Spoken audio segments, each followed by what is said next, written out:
पापी है, इसलिए पापी मन को परमात्मा की शरण में भेज देना चाहिए।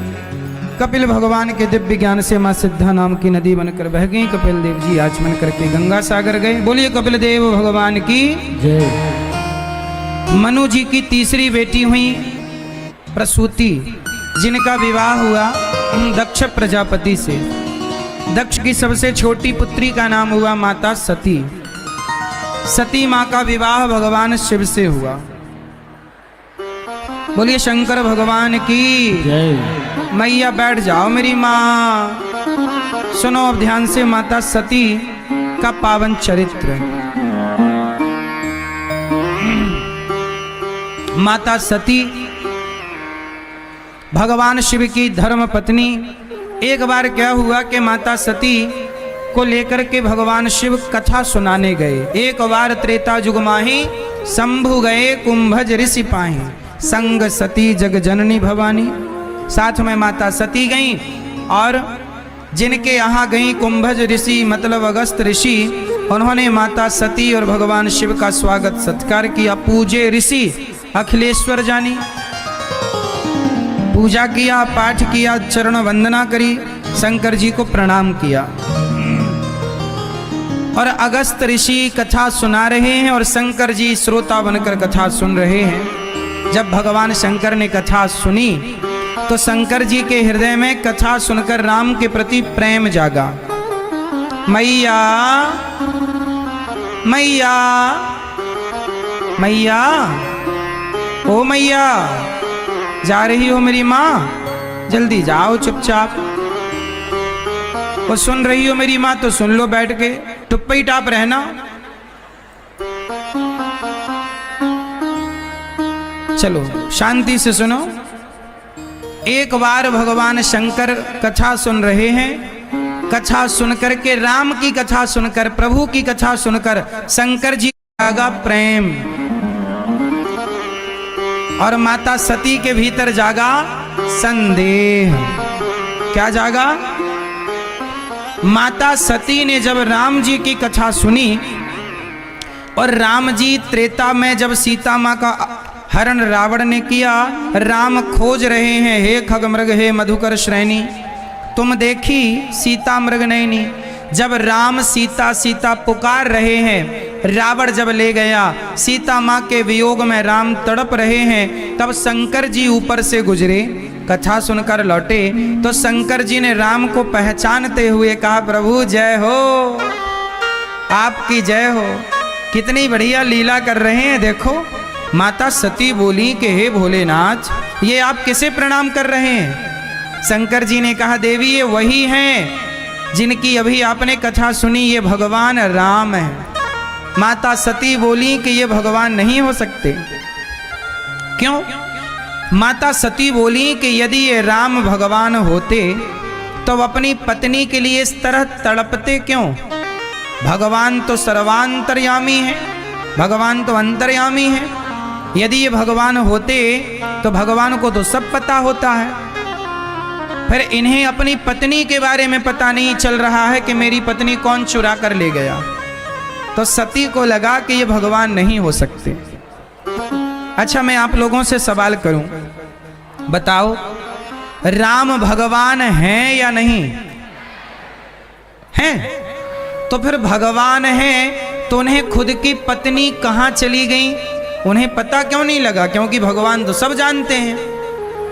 तो क्यों वो सबसे पूछ रहे हैं, तुम बताओ पेड़ पौधा पशु पक्षी कहाँ गई मेरी पत्नी, कौन ले गया?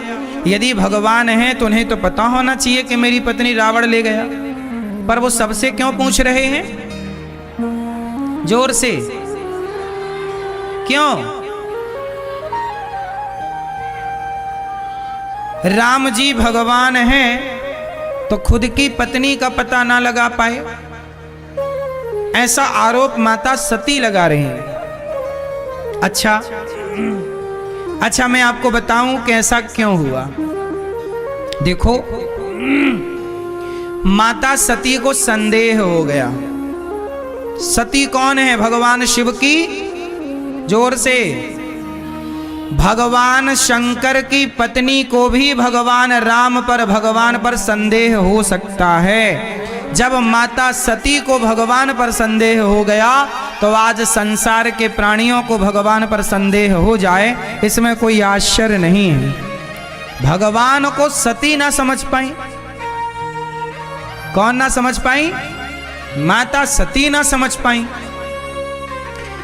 एक बार भगवान कृष्ण को ब्रह्मा जी कृष्ण की परीक्षा लेने आ गए और भगवान कृष्ण के ग्वाल वालों का, गायों का, बछड़ों का, बछियों का अपहरण कर लिया था।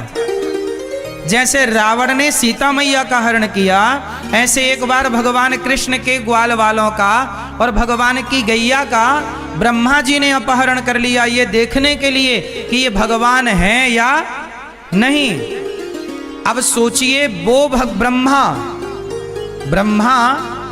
ये वही ब्रह्मा है। जब भगवान कृष्ण प्रकट भये, तमद्भुतम बालक मम्बुजेक्षणम चतुर्भुजम शंख गदार युधायुधम, तो ब्रह्मा जी ने भी स्तुति की थी भगवान की, सत्यव्रतम सत्य परम त्रिसत्यम। ब्रह्मा जी भी भगवान कृष्ण की स्तुति करते हैं, लेकिन कृष्ण की लीलाएं इतनी मधुर, इतनी सरल, इतनी सीधी हैं कि ब्रह्मा जी उस लीला पर भी मोहित हो जाते हैं। लिखा, मोहियंत यत सूरयः, बड़े बड़े यत्सूरी मोहित हो जाते हैं। भगवान कृष्ण के ग्वालवाल और बछड़ों का अपहरण ब्रह्मा जी ने किया। ब्रह्मा को लगा ये कृष्ण भगवान नहीं हो सकता, ये तो कोई मनुष्य है। तो कहने का तात्पर्य ये है कि भगवान की भगवत्ता को ब्रह्मा ना समझ पाए। इंद्र ने मूसलाधार पानी बरसाया कि मैं ब्रजमंडल को डुबा दूंगा। फिर इंद्र के अभिमान को दूर करने भगवान कृष्ण ने क्या किया? एक उंगली से गोवर्धन उठाए, तब इंद्र का जाकर अभिमान मिटा। जिस परमात्मा को देवताओं के राजा इंद्र ना जान पाए, जिस परमात्मा को ब्रह्मा ना समझ पाए, माता सती ना समझ पाई, उस भगवान को भला हम और आप कितना समझेंगे? हम उतना ही समझ सकते हैं जितना भगवान समझाना चाहें। सोई जाने जेहि देहु जनाई, और जानत तुम्ही हुई जाई। भगवान को वही जान सकता है भगवान स्वयं जिसे जनाना चाहें, वरना ब्रह्मा भी ना जान पाए। इसमें क्या आश्चर्य है? बात समझ में आई?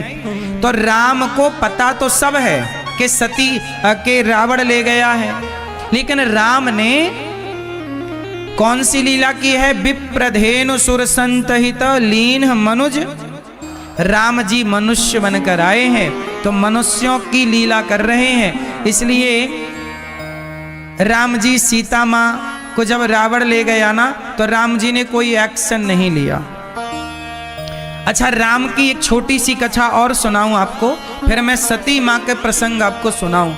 राम कौन है? मैं राम की भगवत्ता का एक छोटा सा वर्णन जो तुलसीदास जी ने किया है उसका वर्णन कर दूं। बहुत ध्यान से एक छोटी सी कथा सुनना, कुछ सवाल पूछूंगा, उत्तर देना ठीक ठीक। क्यों मैया? मैया मैया सुनो, उत्तर देना। एक बार माता सीता के बालों में भगवान राम पुष्प लगा रहे थे। क्या लगा रहे हैं? माता सीता के बालों में राम जी पुष्प लगाकर आज मां भगवती सीता का श्रृंगार राम जी कर रहे हैं। किससे? पुष्पों से। कान में पुष्पों के बाले, बालों में पुष्पों के गजरे, गले में पुष्पों की हार माला राम जी बना रहे हैं अपने हाथों से, और जानकी जी का श्रृंगार कर रहे हैं। आपके पति कभी आपको ऐसे माला वाला पहनाते कि नहीं? क्यों मैया? आपके पति कभी आपके माला वाला पहनाते? बढ़िया, आज तुम्हारा हम श्रृंगार करें, करते हैं? नहीं। पुरुषों को चाहिए कि वो अपने गृहस्थ का आनंद लिया करो। राम जी एक दिन सीता माँ का श्रृंगार कर रहे हैं।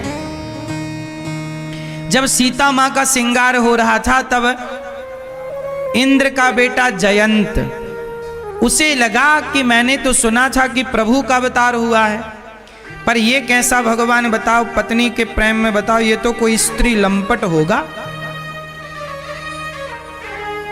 तो जयंत जो इंद्र का बेटा है,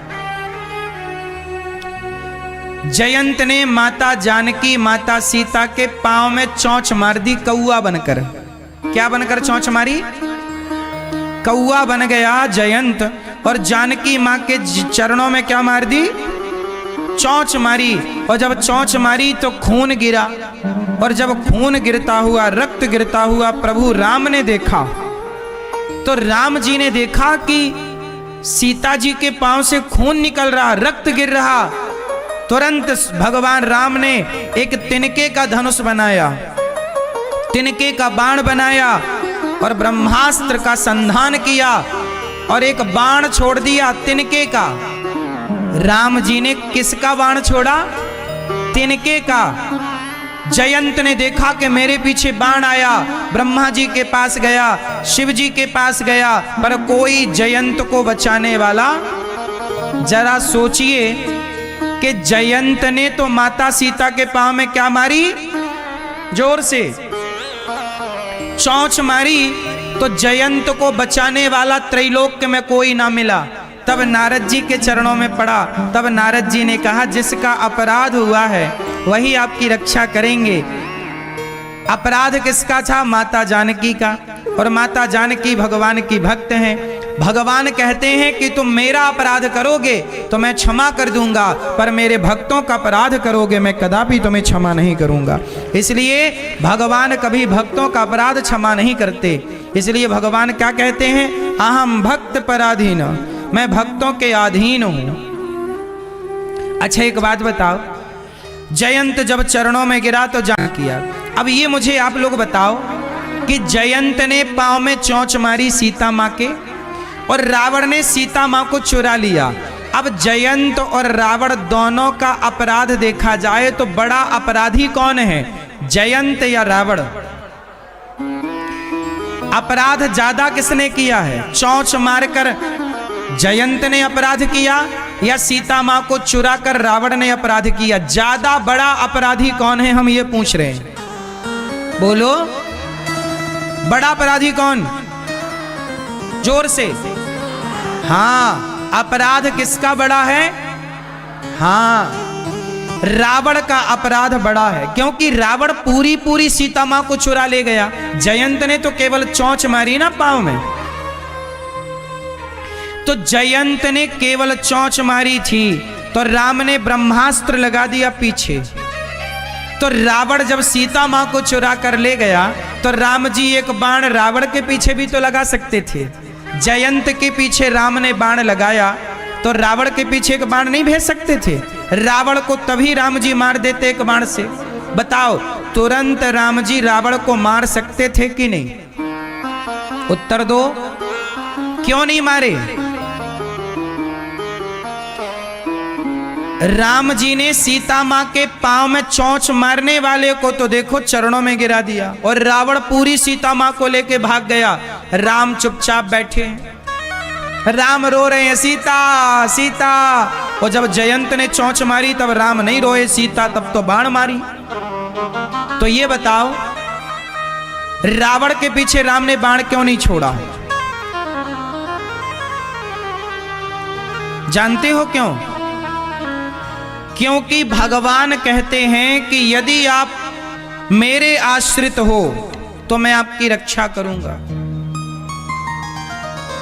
यदि आप केवल मुझे चाहते हो तो मैं आपकी रक्षा करूंगा। लेकिन आप मुझे छोड़कर भी किसी और को चाहने लग गए तो फिर थोड़ी देर के लिए मैं दूर खड़ा हो जाऊंगा। जयंत ने अपराध किया था, सीता मां के पांव में चोंच मारी, और सीता मां है भक्त, तो भक्त का अपराध कर दिया ना जयंत ने। ऐसे ही जब सीता मां का अपहरण हुआ तो थोड़ी सी गलती ना माता सीता से भी हो गई। जानते हो माता सीता से क्या अपराध हो गया? दो अपराध हो गए। पहला अपराध माता जानकी से यह हुआ कि जानकी मां ने सोने के मृग की कामना कर दी। क्या कह दिया हमें? ये सोने का भगवान को छोड़कर भी क्या हम कुछ चाह सकते हैं? अरे भगवान के आश्रित रहने वाला प्रभु के सिवा भी कुछ चाहेगा क्या? भगवान ये कहना चाहते हैं, दुनिया वालों तुम मेरे अतिरिक्त यदि कुछ और चाहते हो, सोने का मृग चाहिए ना सीता माँ को। राम जी बोले सोने के मृग में तो थोड़ा सा सोना होगा, सोना का मृग तो होता ही नहीं है। पर सीता माँ का मन थोड़ा सोने में लग गया, तो राम जी बोले जब सोने में मन लग ही गया तो थोड़े सोना में क्यों, सोने की लंका ही भेज देता हूँ। कुछ दिन रहेंगी, सोना देखेंगी तो सोने को देख देख करके जी भर जाएगा। तो पहला अपराध मां जानकी से हुआ कि राम के अतिरिक्त कुछ चाह लिया, इसलिए भगवान के सिवा कुछ ना चाहो। मेरे तो गिरधर गोपाल दूसरो ना, दूसरा कोई नहीं, चाहे सोना हो, चाहे हीरा हो, चाहे जमाना हो। पहला अपराध। दूसरा, जब राम जी सोने का मृग मारने गए मारीच को, तो मारीच ने छल किया, और छल करते हुए क्या चिल्लाया? जब मारीच को बाण लगा तो मारीच ने क्या चिल्लाया, क्या बोला? क्या बोला? हाँ लक्ष्मण। क्या बोला? लक्ष्मण, हाँ लक्ष्मण। जब लक्ष्मण पुकारा तो सीता मां को लगा कि राम संकट में आ गए और मदद के लिए लक्ष्मण को बुला रहे हैं।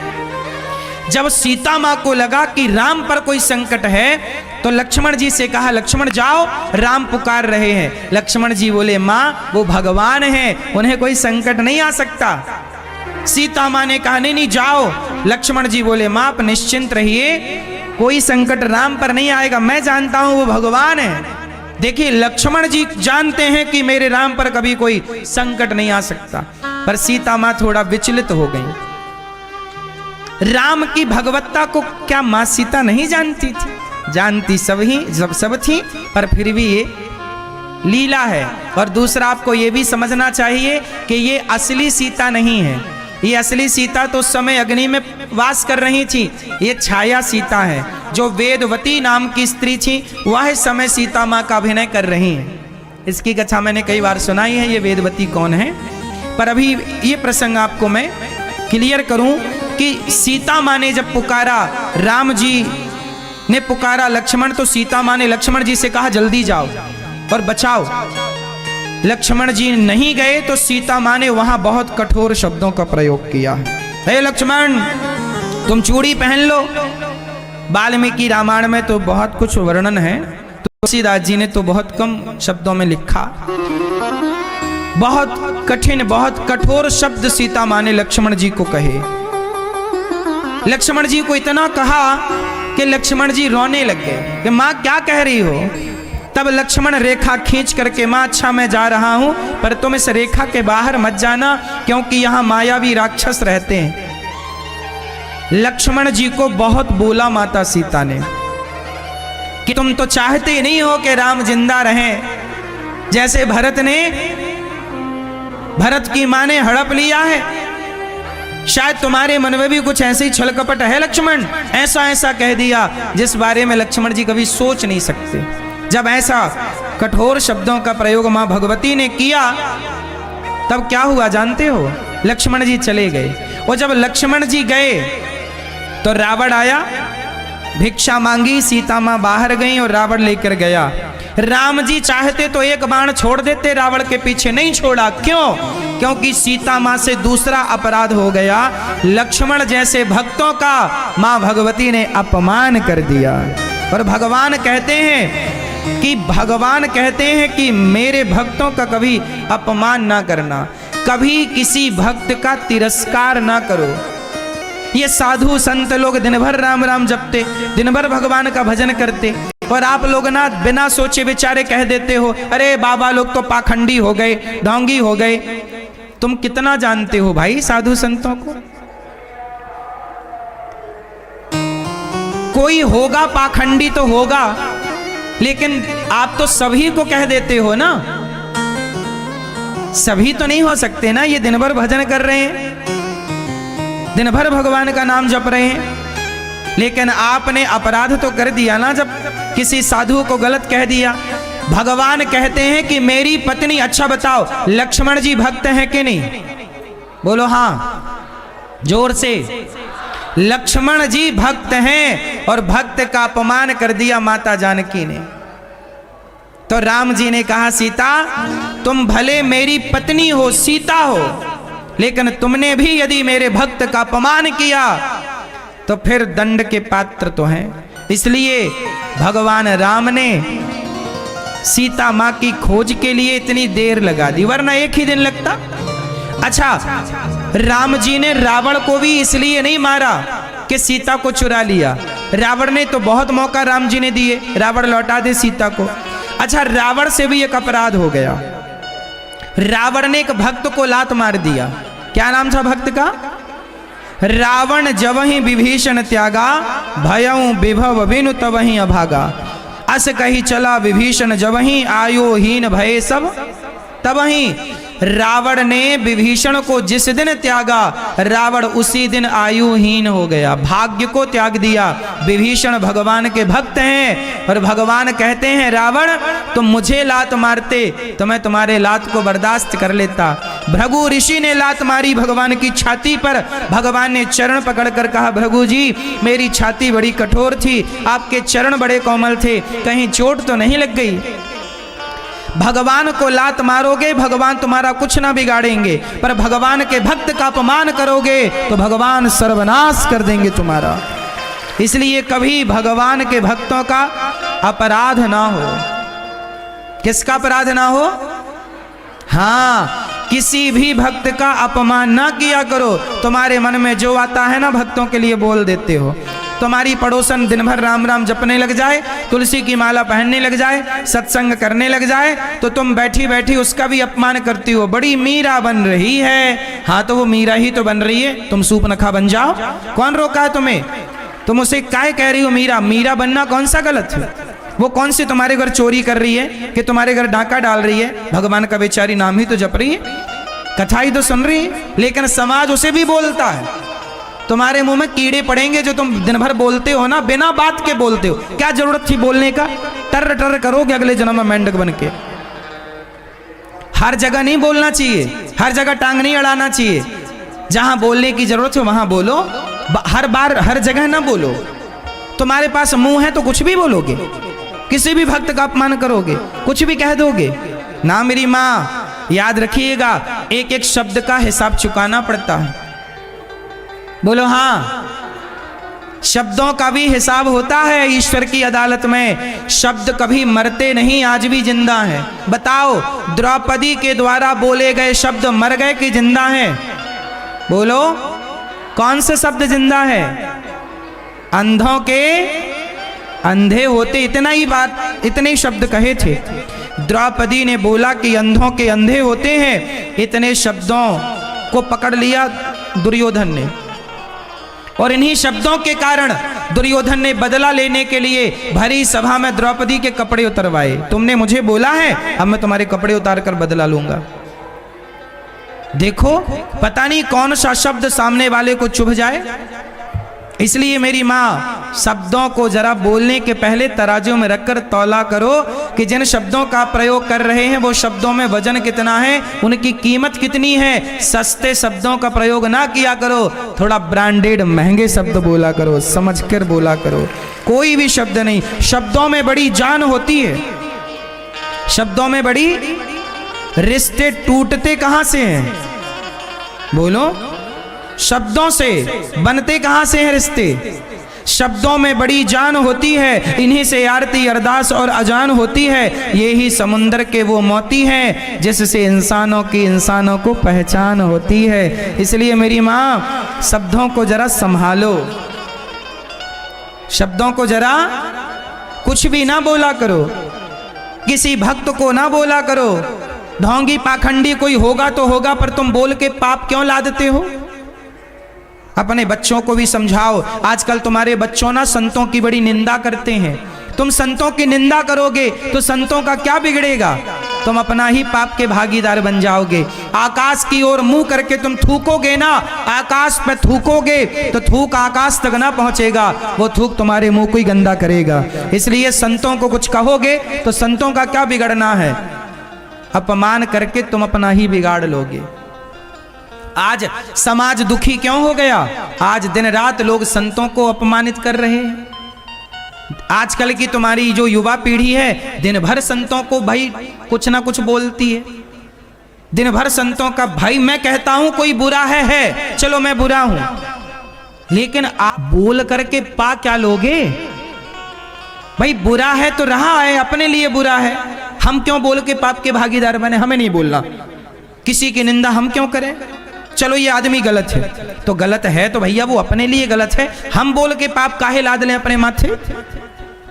बात सही है कि गलत है? आप जिसके बारे में बोलते हैं, जैसे संतों के बारे में भी आपने बोला कि साधु जी बहुत अच्छे हैं, ये माला जपते हैं, तो इनका पुण्य ना आपको मिल जाएगा, क्योंकि आपने इनके माला जप की, इनकी संतों की बड़ाई की, तो संतों का आशीर्वाद आपको मिल जाएगा। एक माला का पुण्य हमें भी मिल जाएगा, हम इनकी तारीफ करें तो। और हम व्यर्थ में संतों की निंदा करें तो संतों के कोई पाप होते होंगे कभी, किसी जन्म का पाप तो सभी के जीवन में, तो संतों के वो सारे पाप निकलकर उस व्यक्ति के भीतर बैठ जाते हैं जो संतों की निंदा करता है, पाप का भागीदार वो बन जाता है। इसलिए कभी किसी की, हम कहते पड़ोसी की भी निंदा ना करना, पड़ोसी के पाप तुम्हारे माथे आ जाएंगे यदि तुमने निंदा की।